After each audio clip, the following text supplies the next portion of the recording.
कीर्तन के बारे में मुझे एक घटना याद आ रही है। बाबा जो है जेल से आए थे। 79 में जो है जोधपुर का पार्क में डीएमसी हो रही थी। अचानक शाम में केशवानंद जी आए, बोले चलो चलो तुम 6 लोगों को बाबा बुला रहे हैं। तो कार में बिठा करके डीएमसी पंडाल से हम लोग को लेक गार्डन ले आए, जहाँ पर बाबा रह रहे थे। तो हम लोग बाबा के कमरे में प्रवेश किए, साष्टांग प्रणाम किए। हम 6 लोग बैठ गए। तो बाबा बोलते हैं कि देखो जी, बताओ तो मैं इस धरा पर क्यों आया हूं। हम लोग चुप हो गए, मुस्कुराते रहे। तो बाबा बोले देखो, मैं इस धरा पर आया हूं भक्ति की गंगा बहाने के लिए, और इसीलिए जो है मैंने बाबा नाम केवलम कीर्तन दिया है। इस बाबा नाम केवलम कीर्तन के माध्यम से समूचा विश्व ब्रह्मांड में भक्ति की सरिता बहाऊंगा। जड़ चैतन्य मनुष्य सब बाबा नाम केवलम कीर्तन में जो है नाचेंगे। तो इस दुनिया में भक्ति की गंगा बहाने के लिए बाबा ने जो है कीर्तन दिए हैं। इससे मनुष्य ही तरंगायित नहीं होंगे, पेड़ पौधे पशु पक्षी भी जो है तरंगायित होते हैं। मुझे एक घटना याद आ रही है। जब मैं मनीला का एसएस था तो हमेशा मैं कुआलालंपुर जाया करता था। वहां से 30 किलोमीटर पर जो है एक यूनिट थी मलक्का। चाइनीज मार्गीज थे, बड़े भक्त थे। उनके पास में बहुत बड़ा डेयरी फार्म था, और वो धोने के पहले गायों को जो है बाबा नाम केवलम का जो है कैसेट लगा देते थे। कीर्तन सुन करके जो है गायें जो है मस्त हो जाती थी, बहुत अधिक दूध देती थी। और जिस दिन वो कीर्तन का कैसेट लगाना भूल जाते थे, उनको बहुत नुकसान होता था। जब भी मैं जाता था मुझे कंप्लेन करते थे, दादा देखो ना, कल मैंने कीर्तन का जो है कैसेट लगाना बंद कर दिया और मुझे 500 लीटर दूध की जो है हानि हो गई। क्योंकि जब गाय जब कीर्तन का कैसेट सुनती है तो अधिक दूध देती है। मुझे याद है हम लोग पास ट्रेनिंग सेंटर में जब आनंद शिला में था, राजू नाम का हम लोग का एलसीसियन डॉग था। और जब कीर्तन हम लोग करते थे ट्रेनिंग सेंटर में, तो सिकल तोड़ करके भी जो है वो कीर्तन के पास में आकर के जो है कीर्तन में परिक्रमा करते थे।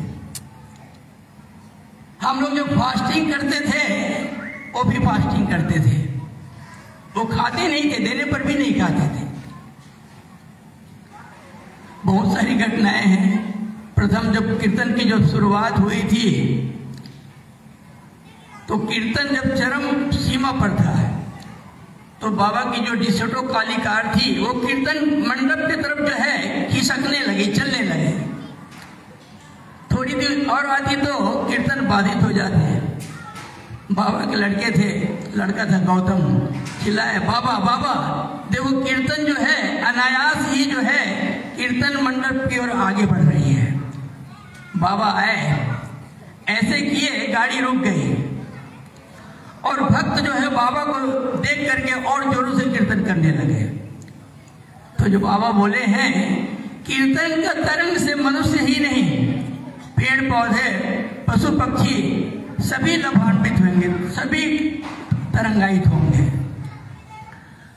और मैं तो कहूंगा ये बाबा नाम केवलम महामंत्र जो है आध्यात्मिक जगत में बाबा का मानवता का विशिष्ट अवदान है।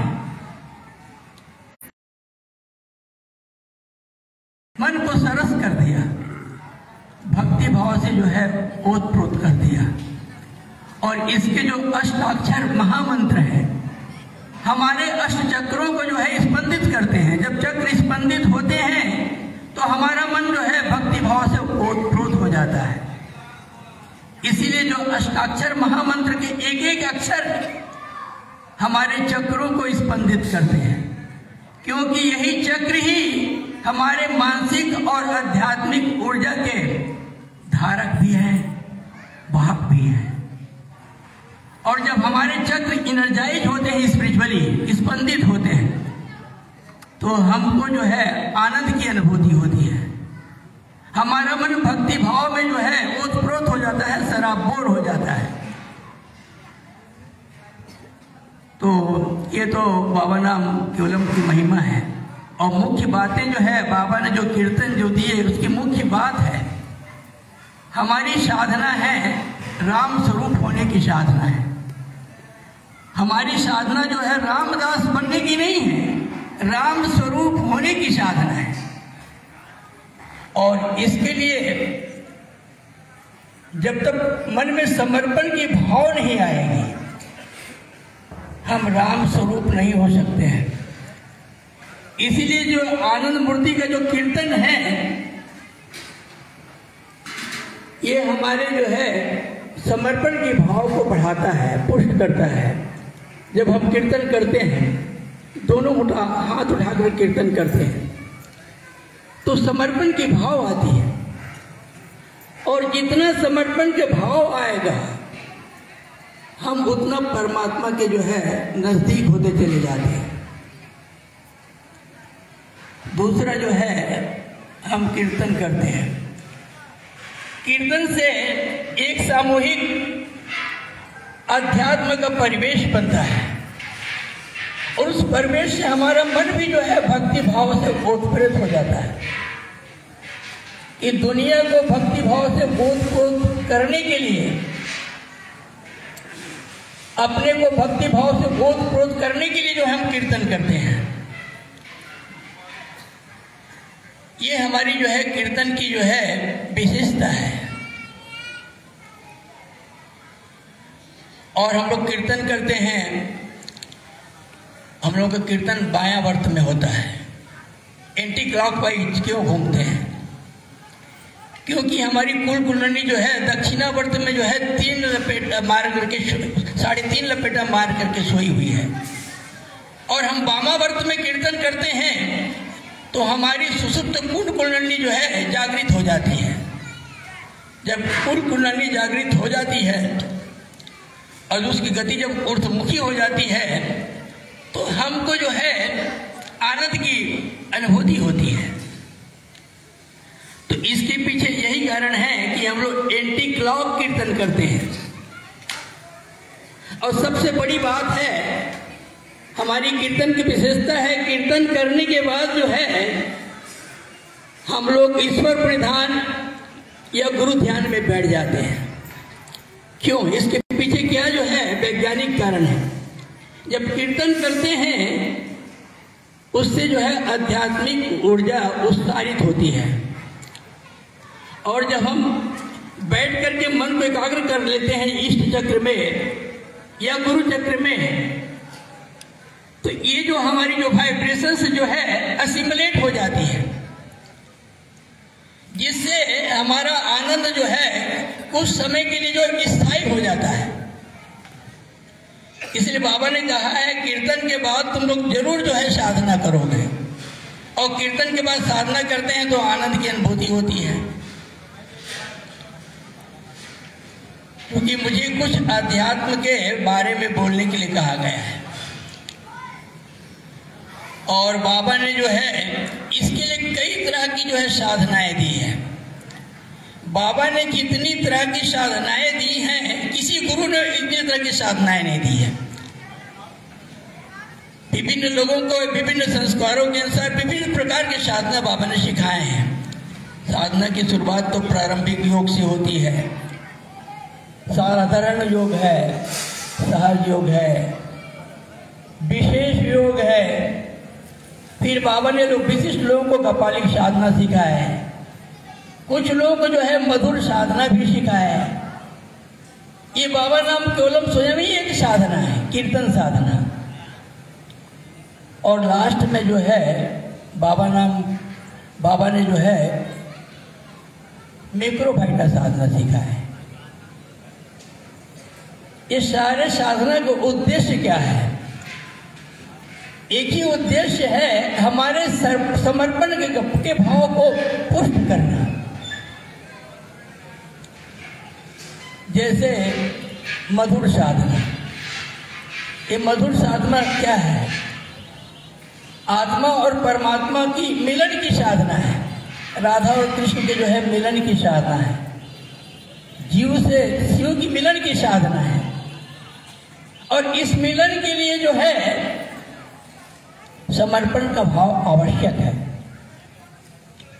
जो लास्ट साधना उन्होंने सिखा है मैक्रोफाइटा साधना, बहुत कम लोगों को मैक्रोफाइटा साधना सीखने का मौका मिला, क्योंकि बाबा स्वयं ही सिखाते थे। तो बहुत से लोग मुझे पूछते हैं, दादा लोग भी, मार्गी लोग, दादा ये मैक्रोफाइटा साधना क्या है? क्योंकि बाबा ने साधना सिखाने के क्रम में बोल दिया तुम इसकी चर्चा नहीं करोगे। जनरली हम लोग मैक्रोफाइटा साधना की चर्चा नहीं करते हैं, मगर मैं आपको बताता हूं कि मैक्रोफाइटा साधना है क्या। मैक्रोफाइटा साधना का जिस्ट है कि गुरु का चरण ही सब कुछ है। इस आध्यात्म जगत में जो कुछ भी मिलना है गुरु की चरण की कृपा से ही मिलेगी। इसलिए भक्त को गुरु के चरण को समर्पित करके गुरु के निर्देशानुसार नाचने के लिए, कार्य करने के लिए तत्पर रहना पड़ेगा। और यही जो है मैक्रोफाइटा साधना की सार है कि गुरु का चरण ही सब कुछ है।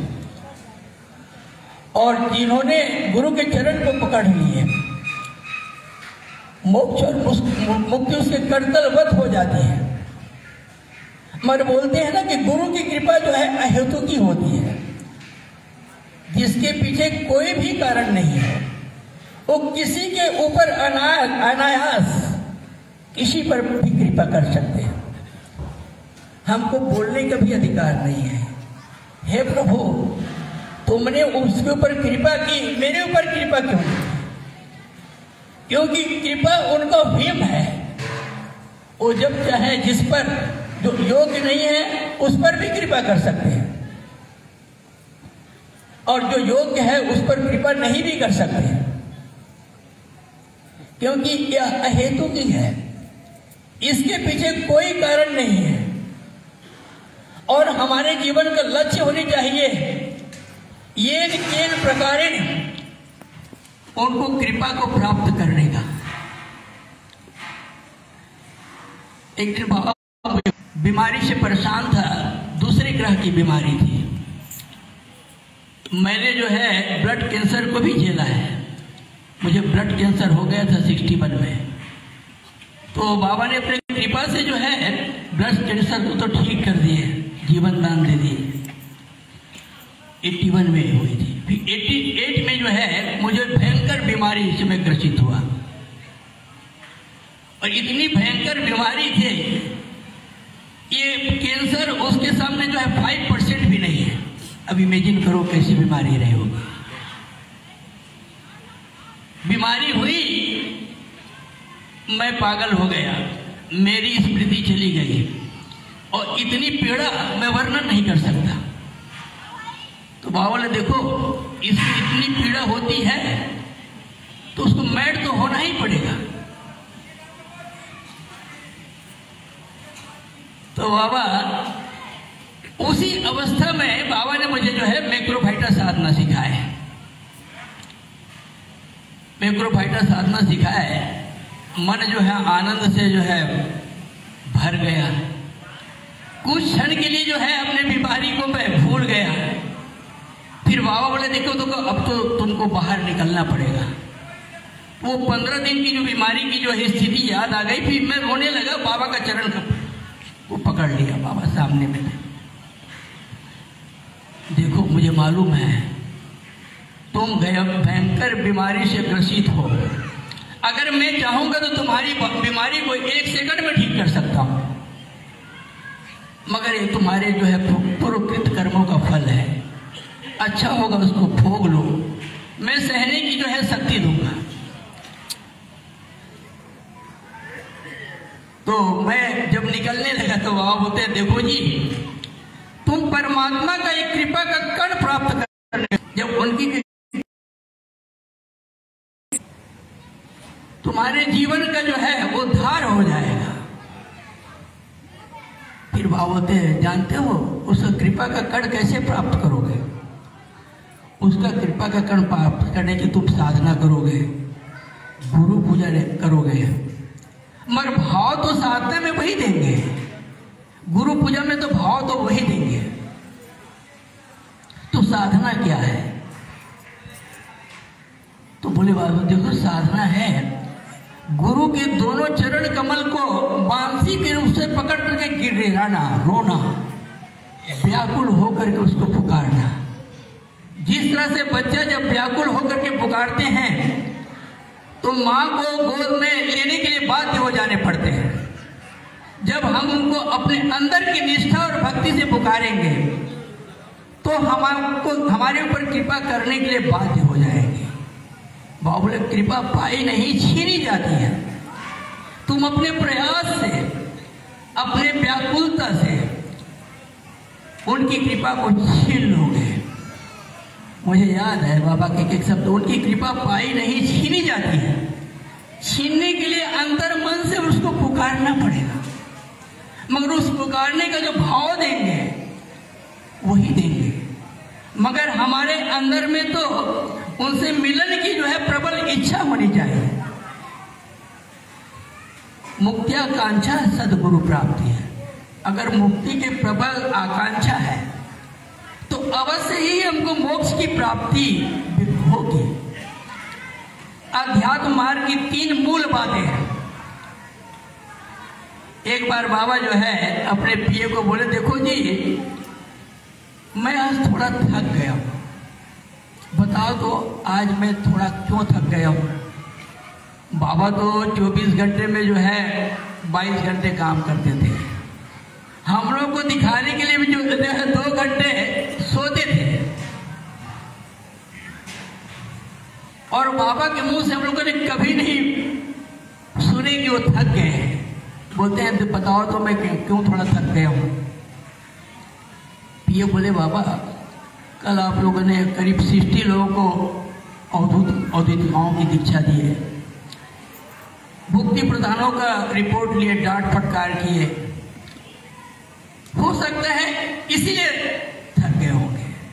बाबा बोलते, देखो जी, जब मैं अपने बेटे बेटियों से बात करता हूं, रिपोर्टिंग लेता हूं, तो मेरी ऊर्जा बढ़ जाती है, मैं थकता नहीं हूं। तो पिए जितना बोलना चाहे, इस कारण हो सकता है थकान का। तो बाबा बोले, देखो जी, मैं दिन रात तुम्ही लोगों का चिंतन करता हूं। मेरे हर एक बेटे, हर एक बेटी कैसे आनंद में रहे, और उसको आनंद में रखने के लिए जो है रात दिन मुझे प्रयास करने पड़ते हैं। मैं हर क्षण अपने बेटे बेटियों का ही चिंतन करता हूं। देखो जी, मैं अपने बेटे बेटियों का, संतानों का दिन रात चिंतन करता हूं। तो क्या उन लोगों को मुझे प्रेम करने की कला नहीं सीखनी चाहिए? क्या मेरे संतानों को मुझे प्रेम करने की कला नहीं जाननी चाहिए? फिर बाबा बोलते हैं, जानते हो मुझको प्रेम करने की कला क्या है? जिसके मन में जितना मेरे प्रति जो है विश्वास है, श्रद्धा है, समर्पण है, उतना ही लोग मुझे खुश कर पाएंगे। उनको खुश करने के लिए, प्रेम करने के लिए जो है हमें अटल विश्वास होनी चाहिए, गुरु के प्रति श्रद्धा होनी चाहिए और गुरु के प्रति समर्पण होनी चाहिए। विश्वास और समर्पण गुरु ही भक्तों में जो है जागृत करते हैं। एक छोटी सी घटना मुझे याद है, आप लोग सुने होंगे, जब बाबा जेल में थे तो बाबा को एक जेल से एक पनिया मिला हुआ था। उनका नाम था रामचीज, गोप बंधु नाम था। तो गोप बंधु जो है बाबा को जान गए थे कि बाबा शिव और कृष्ण है, और बाबा का बड़े जो है मन लगा करके जो है सेवा करते थे। बाबा को बहुत प्यार करते थे, बाबा भी उनको बहुत प्यार करते थे। एक दिन बाबा अच्छे मूड में थे, बोले देखो गोप बंधु, इस समय अगर तुम्हारी मृत्यु हो जाएगी तो तुम्हारी क्या गति होगी? गोप बंधु बोले बाबा, इस समय अगर मेरी मृत्यु हो जाएगी तो अवश्य ही मुझे स्वर्ग की प्राप्ति होगी। बाबा बोले अरे तो 5 हत्या करके जेल में आया हुआ है, तुम हार्डेड क्रिमिनल हो और बोलते हो मुझे स्वर्ग मिलेगा? अरे बाबा, मैं जो कुछ भी रहा हूं, मैं 6 महीना 1 साल से तुम्हारा जो सेवा कर रहा हूं, तो उसमें तो मेरे सारे संस्कार जो नष्ट हो गए हैं। अगर मैं अभी मरूंगा तो मुझे तो मोक्ष की प्राप्ति होगी। इतने प्यार से बोले बाबा, इतने खुश हो गए उनके दृढ़ संकल्प को देख करके। वो तो दीक्षा तो नहीं लिए थे, और सारे नियमों को तोड़ करके बाबा ने उसको दीक्षा दी। फिर बाद में उसको शिव और कृष्ण की जो है अनुभूति भी कराए। अगर हमारे मन में गुरु के प्रति अगर अटल विश्वास है, श्रद्धा है, तो हमारी आध्यात्मिक उन्नति होगी ही। और जहां समर्पण है वहां सारे कार्य जो है सुगमता से हो जाते हैं। मुझे एक घटना याद आ रही है, ये 59 की घटना है। एक पुलिस ऑफिसर जो है बाबा के संपर्क में आए हैं और बाबा के बड़े भक्त बन गए। उनकी पोस्टिंग थी पटना में, और हर संडे जो है बाबा दर्शन के लिए जमालपुर चले जाया करते थे।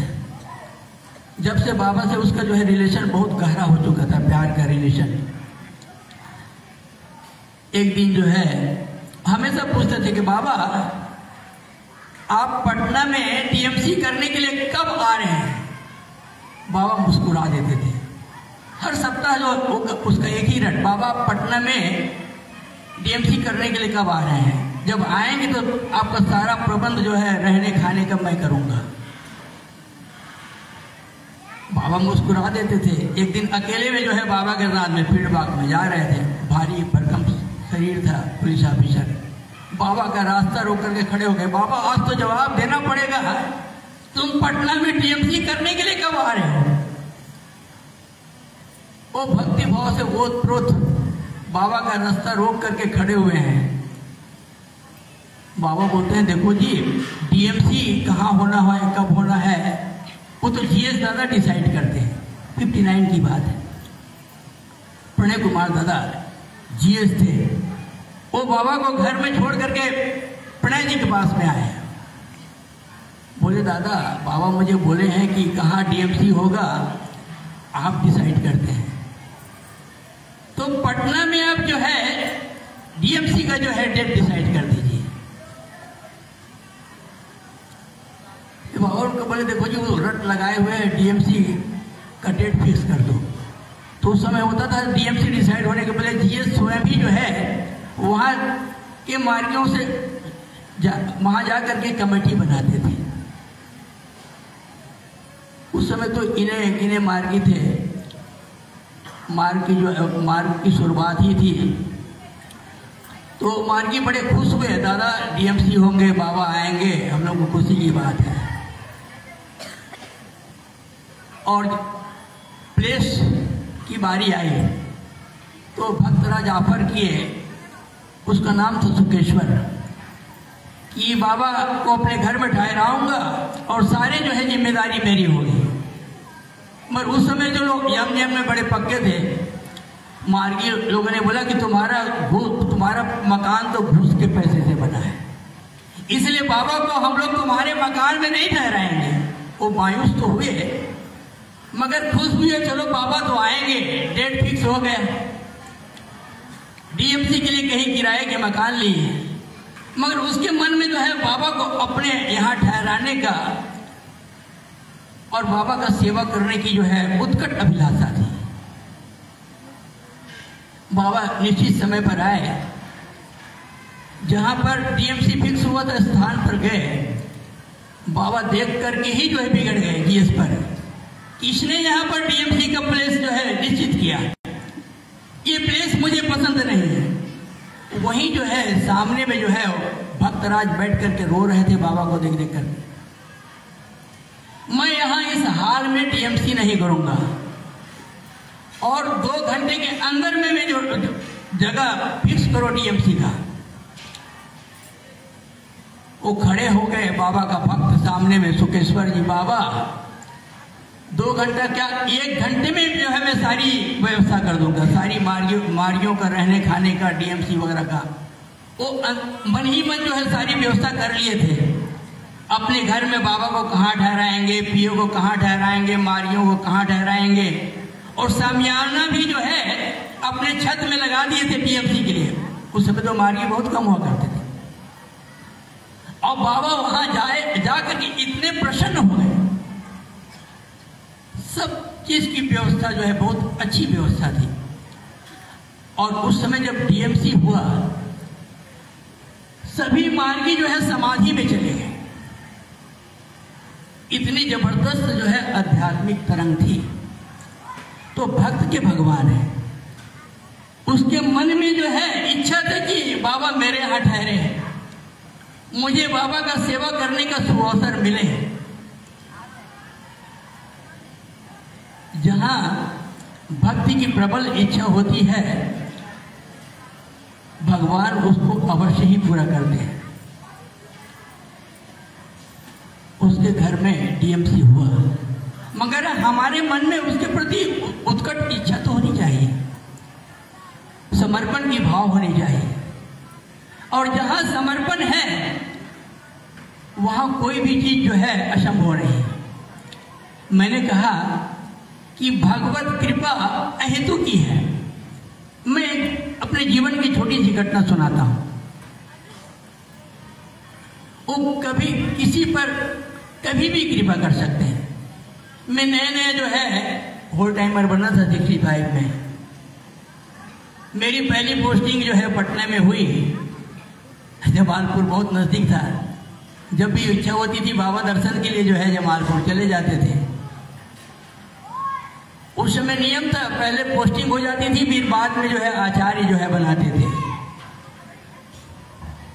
तो बाबा बोले देखो उनके आचार्य की ट्रेनिंग जो है जमालपुर में होनी चाहिए। जुलाई में मेरी पोस्टिंग हुई। सितंबर में मुझे उसी महीने में जो है उसी 2-3 महीने के बाद में आचार्य ट्रेनिंग के लिए जमालपुर बुला लिए। 7 दिन तक ट्रेनिंग में रहा। 7 दिन तक जो है बाबा के जो है दर्शन होते रहे। मैं ब्रह्मचारी नया वर्कर बना था। बाबा के जो है पीए थे उस समय आचार्य अभिलानंद जी। और बाबा का नियम था वो ऑफिस जाने के पहले जो है आधा पौन घंटा आश्रम आते थे, ऑफिस का कार्य करके आनंद मार्ग के ऑफिस का काम करके फिर बाबा अपने ऑफिस के लिए चले जाते थे, रेलवे ऑफिस के लिए। फिर शाम में आते थे। आप लोगों को मालूम है जब भी सवेरे में आते थे प्रतिदिन मुझे बुलाया करते थे। प्रतिदिन जो है पीसी होती थी। जिस दिन मेरी आचार्य की ट्रेनिंग होने वाली थी, दोपहर में आचार्य दशरथ जी जो है परीक्षा लेने वाले थे आचार्य की। तो बाबा सवेरे आए उस दिन। प्रतिदिन जो है बुलाते थे सवेरे। उस दिन बुलाए, मैं बाबा के रूम में प्रवेश किया। वो बाबा अपने दिव्य स्वरूप में जो है विराजमान थे। बाबा बोले कहो ऋषिकेश, आचार्य ऋषिकेश तुम्हारा क्या समाचार है? बोले बाबा मैं तो आचार्य बना नहीं, मेरी एग्जाम होने वाली है। अरे तुम आचार्य बन गए। अब गुरु बोल दिए तो आचार्य बन गए। तो गुरु मुझे बोलते हैं कि देखो जी आज मैं तुमसे बहुत प्रसन्न हूं। और उसको तुमको जो मांगना है, जो भी वर मांगना है, रिद्धि सिद्धि नेम फेम जो भी मांगना है मांग लो। अचानक बोले कि मैं बहुत खुश हूं और जिसको जो मांगना है मांग लो। मैं तो किम कर्तव्य विमूढ़ हो गया, मन में कुछ आ ही नहीं रहा है। बाबा बोले देखो जी, आज मैं तुमको कुछ दे करके ही रहूंगा, तुमको मांगना ही होगा। मगर मेरे मन जो है वैक्यूम था, कुछ थॉट आ नहीं रही थी। बाबा बोल रहे थे मांगो मांगो। मांगने का विचार भी तो वही देते हैं। ऑल ऑफ सडन मेरे मन में विचार आया कि क्या मांगना है। मैंने बोला बाबा मैं मांगू? अरे मांगो ना, मैं तो बार बार बोल रहा हूं, जो मांगना है वही मांगो। तो मेरे मन में जो विचार है, मैंने कहा बाबा जन्म जन्मांतर तक तुम्हारी चरणों में मेरी भक्ति बनी रहे, और जब भी तुम जिस ग्रह नक्षत्रों में आओ, मैं भी तुम्हारे साथ में आकर के तुम्हारा कार्य करता रहूं। सामने में बाबा तो एकदम बर्फ है मुद्रा में आकर के जो है सर में जो है हाथ रख करके बोले तथास्तु। तथास्तु बोलना था कि मैं तो दूसरे लोक में चला गया। बाबा तो उसी अवस्था में छोड़ करके बाबा को अभी जानी थी, बाबा चले गए। और उसका जो आध्यात्मिक जो स्पर्श जो है कई महीनों तक जो है मेरे मन और प्राण को जो है झटकित करते रहे। मैं महीनों जो है भाव विभोर रहा, उड़ते बैठते खाते जागते, उनकी ध्यान लगी रहती थी। मैं ध्यान को छोड़ना चाहता था मगर ध्यान मुझे नहीं छोड़ती थी। ये है उनकी जो है अहेतु की कृपा। और हम बड़े भाग्यशाली हैं, हमको ब्रह्म ही जो है गुरु रूप में मिल गए। और ये बाबा नाम के केवलम कीर्तन की इतनी महिमा है। एक मैं छोटा सा जो है अनुभूति सुनाऊंगा, एक्सपीरियंस, ये मेरी नहीं है। एक दादा की जो है नियुक्ति भी जीटी सेक्टर में, उनकी जो है पोस्टिंग हुई। वो पहली प्रथम बार गए और जाते ही जो है वो किसी षड्यंत्र का शिकार हो गए। उसको अरेस्ट करके जो है संगीन धारा लगा करके जो है कोर्ट में जो है प्रोड्यूस किए, और कोर्ट ने सुन करके जज ने उसको फांसी की सजा दे दी है। 4 दिन, चौथा दिन इसको फांसी पर जो है लटका दिया जाए। 3-4 दिन उसको काल कोठरी में रहे। दादा सोचने लगे बाबा ने मेरी पोस्टिंग की थी यहाँ धर्म प्रचार के लिए, और यहाँ तो 4 दिन के बाद मेरी फांसी होने वाली है, तो उसकी मन की क्या स्थिति होगी आप समझ सकते हैं। और रात दिन जो है साधना करते थे, कीर्तन करते थे। उस स्थिति में साधना करना भी बहुत मुश्किल था, मगर कीर्तन करते थे, भाव विभोर होकर के बाबा को पुकारते थे। बाबा तुम मेरी पोस्टिंग किए, चौथा दिन मेरी जो है फांसी होने वाली है। खाना पीना सब छोड़ दिए, सिर्फ जो है प्राण से बाबा को पुकारते थे, बाबा मेरी रक्षा करो। जिस दिन उनकी फांसी होने वाली थी, अर्धरात्रि में वहां का सर्वोच्च अधिकारी जो है जेलर को जो है टेलीफोन करते हैं, देखो अमुक आचार्य आपके यहाँ जो है वो निर्दोष पाया गया है, उसको तत्काल जो है अर्ली इन द मॉर्निंग में ही रिहा कर दिया जाए, कि उनके फांसी का दिन था। तो रिहा करने के लिए जो है पुलिस आए, 5-7 पुलिस जो है उसको ले जाने के लिए। पर वो सोचा कि चलो मुझे फांसी के तख्ता पर ले जाने के लिए जो है पुलिस आए। वो अंतर मन को जो है बाबा को पुकारने लगे, पुकार रहे हैं। फिर देखते क्या है, अरे वो तो फांसी के काल कोठरी में नहीं ले जाकर के उसको गेट के बाहर जो है छोड़ दिया। प्रथम दिन तो ही जो है अरेस्ट होकर के जेल चले गए, निकाल दिए। जेल से बाहर आए तो कैंप कीर्तन विमुख होकर के सोच रहा था कहाँ जाना है, क्या करना है, मुझे किसी को नहीं मालूम था। वो सोच रहे थे, परेशान थे। उसी समय जो है एक व्यक्ति आए हैं, बोले देखो तुम जिस काल कोठरी में थे, बगल के काल कोठरी में मैं भी था, और तुम दिन रात बाबा नाम केवलम कीर्तन करते थे, और मेरा एक फ्रेंड है वो भी बाबा नाम कीर्तन करता है, चलो मैं तुमको वहां पर पहुंचा देता हूं। उसने टैक्सी किराए पर लिए, दादाजी को वहां पर छोड़ दिए सुरक्षित स्थान में जो है। फिर वो दादा जो है 6 महीने के बाद में जो है ओल्ड ऑडियंस के लिए आए तिलजला। तो बाबा बोले, जब वर्ल्ड ऑडियंस में पहले उन्हीं के नाम लेकर के बाबा बुलाए हैं, अमुक व्यक्ति जो जीडी सेक्टर से आए हैं, दादा खड़े हो जाओ। तो बाबा बोलते हैं, देखो जी तुमको तो फांसी की सजा हो गई थी, इसने जो है अर्धरात्रि में जो है जेलर को तुम्हारी रिहाई के लिए टेलीफोन किए। ये भी रखियो। तुम जब जेल से बाहर आए, कर्तव्य मोड़ की तरह जो है खड़े थे, कौन तुमको जो है बारगी के यहाँ सुरक्षित जगह पर पहुंचा दिया? ये बाबा के ही करामात थे। वो तो वहीं पर ही रोने लगे, बाबा आपका ही ये सब काम है। तो बाबा तो हमारे साथ में हमेशा है, हमारे जो है अंतर्मन में, हमारे हृदय कमल में विराजमान है। और जब हम साधना करते हैं, भक्ति भाव से ओतप्रोत हो जाते हैं, तो हमको बाबा की जो है कृपा की दृष्टि दिखाई देती है, कि अनुभूति होती है। एक दूसरी घटना जो है इसी के साथ में अपने वाणी को विराम दूंगा।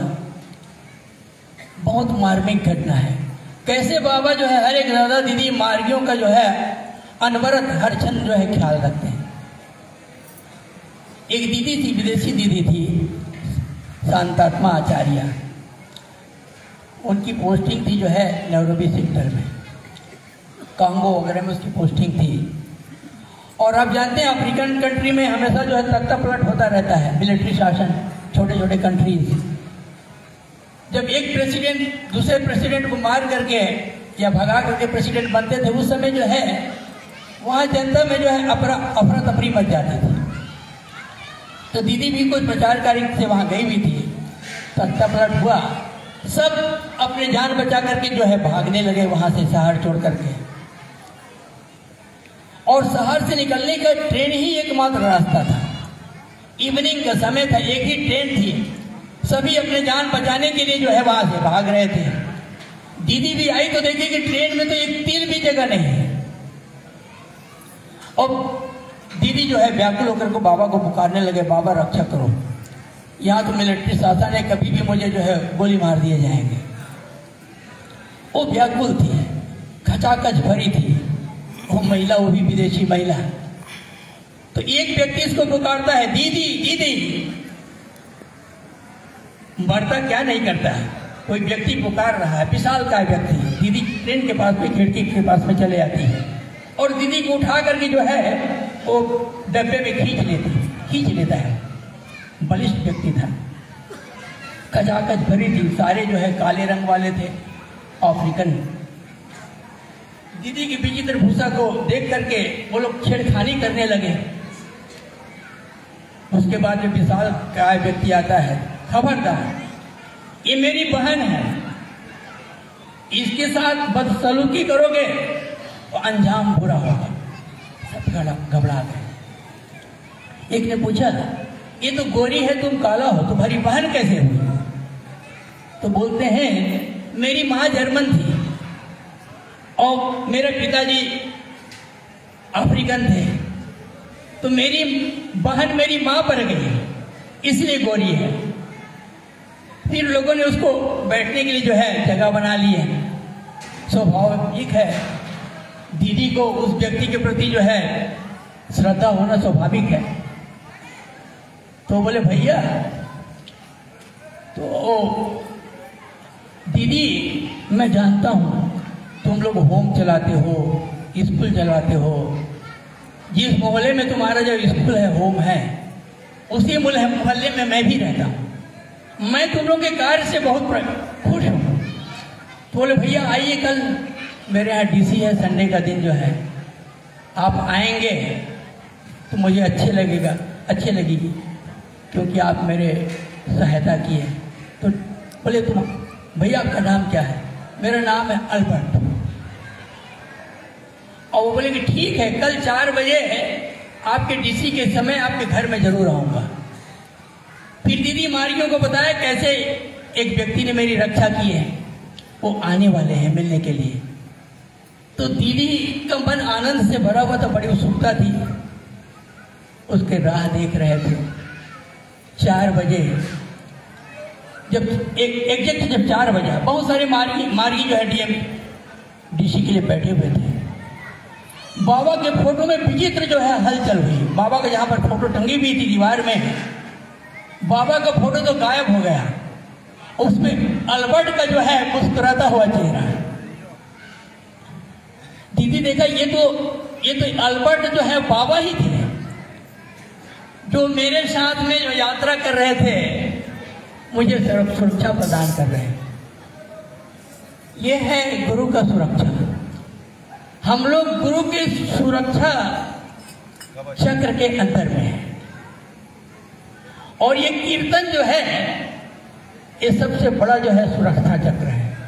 हम कीर्तन करेंगे, भाव विभल होकर के पुकारेंगे, तो वो सुरक्षा प्रदान करने के लिए बाध्य हो जाएंगे। मैंने कहा ना, कृपा पाई नहीं छीनी जाती है। हम अपने भक्ति, प्रेम, श्रद्धा और समर्पण से उनको कृपा देने के लिए बाध्य कर देंगे, मगर उसके लिए हमारा समर्पण भी सर्वोच्च होनी चाहिए। परमात्मा के प्रति हमारा प्रेम भी जो है वास्तविक होनी चाहिए। तो सारांश यही है, अध्यात्म जीवन का सारांश यही है। सब चीज जो है गुरु कृपा है, गुरु कृपा ही सर्वोपरि है। इसलिए हम लोग का जीवन का एकमात्र उद्देश्य होना चाहिए, एन केन प्रकारेण हम कैसे गुरु के चरण कमल को पकड़ के रख सकते हैं। अगर चरण कमल को पकड़े रहेंगे तो अवश्य ही उनकी कृपा की वृष्टि होती रहेगी। पकड़े न पड़े, उनकी कृपा की वृष्टि तो हमेशा हो रही है, मगर हम महसूस करेंगे कि हर क्षण उनकी 2 आंखें हमें देख रही है। और इसके लिए जो है समर्पण का भाव ही मुख्य है। और समर्पण का भाव में गुरु कृपा है, क्योंकि बिना गुरु का कृपा और करुणा से समर्पण का भाव जागृत हो ही नहीं सकता है। हम अपने साधना के प्रयास से अपने कुल कुलनी को तो यहाँ तक ला सकते हैं।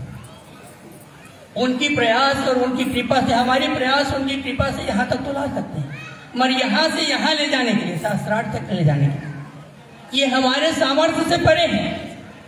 उसके लिए उनकी करुणा की जरूरत है। हमारा जब कुल कुलनी यहाँ से जो यहाँ आ जाती है उनकी करुणा के कारण, तो बाबा बोलते हैं देखो जी, कृपा है वहां करुणा है, और करुणा नहीं होगी तो कृपा नहीं होगी, कृपा नहीं होगी तो करुणा भी नहीं होगी। इसीलिए हर क्षण हम लोग उनके कृपा के लिए प्रयास करते रहेंगे। लगन रहेगा, श्रद्धा रहेगी, भक्ति रहेगी, समर्पण रहेगा, तो हमारे कार्य जो है सुलभ हो जाएंगे और उनके चरण कमलों में जो है भक्ति बनी रहेगी। तो मेरा अंत में यही कहना है, हम लोग भाग्यशाली हैं, ब्रह्म ही हमको गुरु के रूप में मिले हैं। मगर मैं एक घटना अवश्य आप लोगों को अंत में सुनाना चाहूंगा। बाबा ने जो ये विराट मिशन बनाया है, बाबा ने ये मिशन अपने जो है खून और पसीने से बनाया है। जितनी कठिनाई बाबा को इस मिशन को बनाने में, आगे बढ़ने में सहनी पड़ी। हमारा तो कुछ भी नहीं। एक घटना मुझे याद आ रही है, ये 1957 की घटना है। उस समय तो मार्गी इने गिने थे। गया में एक मार्गी बने, बड़े इंटेलेक्चुअल थे। तो उन्होंने जो है आनंद मार्ग के प्रचार के लिए जो है गया में एक थियोसॉफिकल सोसाइटी में एक मीटिंग रखे। तो जमालपुर गए, बोले बाबा 3 आचार्यों को आप जो है प्रवचन देने के लिए भेज दीजिए। 57 की बात है, उस समय बाबा पुस्तकें नहीं थी आनंद मार्ग की। तो बाबा जो है 3 आचार्यों को बुलाए हैं और बोले देखो तुमको इस विषय पर बोलना है, क्या बोलोगे लिखो। दूसरे आचार्य को दूसरे विषय, तीसरे आचार्य को तीसरे विषय। एक आचार्य बोलते हैं कि बाबा वहाँ तो बड़े बड़े विद्वान रहते हैं थियोसॉफिकल सोसाइटी में, मैं इस विषय पर नहीं बोल पाऊँ। बाबा तो तुम बोलोगे, लिखो, तुमको इसी विषय पर बोलना है। पॉइंट लिख लिए, तीनों आ गए। प्रवचन तो फिक्स था, निर्धारित था पूर्व। तीनों का प्रवचन बहुत अच्छा हुआ और जिस आचार्य को जो है डर था उनका प्रवचन तो सबसे लाजवाब था। पूरा हाल जो है करतल ध्वनि से गूंज उठा और रात भर वो तीनों दीक्षा देते रहे। 50-60 दीक्षाएं हुई और बड़े बड़े इंटेलेक्चुअल्स लोग गया कि जो है दीक्षा लिए। फिर बाबा बोले थे देखो तुम लोग 15 दिन का छुट्टी लेकर के जाओगे और उस गया जिले में जो है हर जगह प्रचार करोगे। गुरु का आदेश था। तीनों छुट्टी ले लिए थे। 400-500 दीक्षाएं हुई।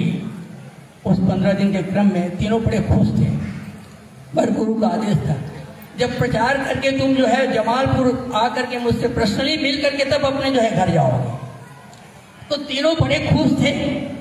खूब प्रचार हुआ था, खूब दीक्षाएं हुई थी। बाबा की कृपा से सराबोर थे। तीनों जमालपुर आए तो जी प्रणय कुमार बोलते हैं 3 दिन से बाबा जो है फीवर में घर में अपने बिस्तर पर लेटे हुए हैं, मगर बाबा का आदेश है कि तुम लोग से घर में जाकर के मिलो। फिर तीनों जो है बाबा से मिलने के लिए उनके घर पर आए हैं, साष्टांग प्रणाम किए।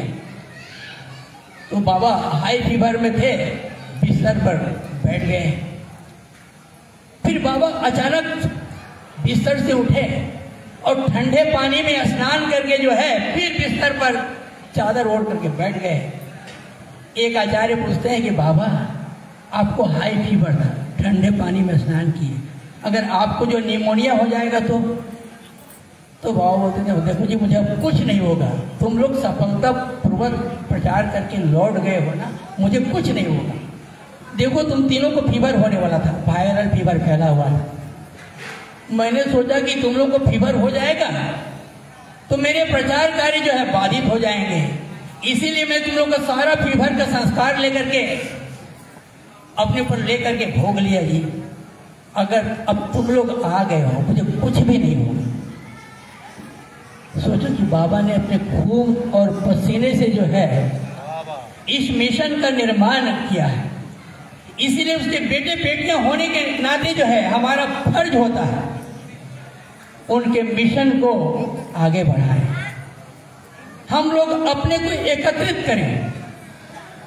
उन्नत दर्शन, विश्व प्रेम, अच्युत एग्रह को जन जन तक फैला है, जनता जनार्दन को, क्योंकि जो आनंद मार्ग की पैदाइश हुई है प्रेम से। मैंने देखा है 61 में जब दीक्षा लिया, एक मार्गी जब दूसरे मार्गी को देखते थे तो लिपट जाते थे, 2-4 मिनट तक लिपटे रह जाते थे। ऐसे प्रेम से जो है बाबा ने इस आनंद मार्ग का शुरुआत की थी और उसी प्रेम को पूरा लाना है, यही हम लोगों के सबसे बड़ा मिशन है। और इन्हीं शब्दों के साथ आप लोगों को धन्यवाद देते हुए मैं अपने वाणी को विराम देता हूं। और आप लोगों ने एकाग्रचित से मेरे बातों को सुने। निश्चय ही मैं आप सब लोगों को पुनः जो हृदय से धन्यवाद देता हूं, मगर इतना जरूर कहूँगा कि जो है हम बाबा के चरण कमल को पकड़े रहे नमस्कार।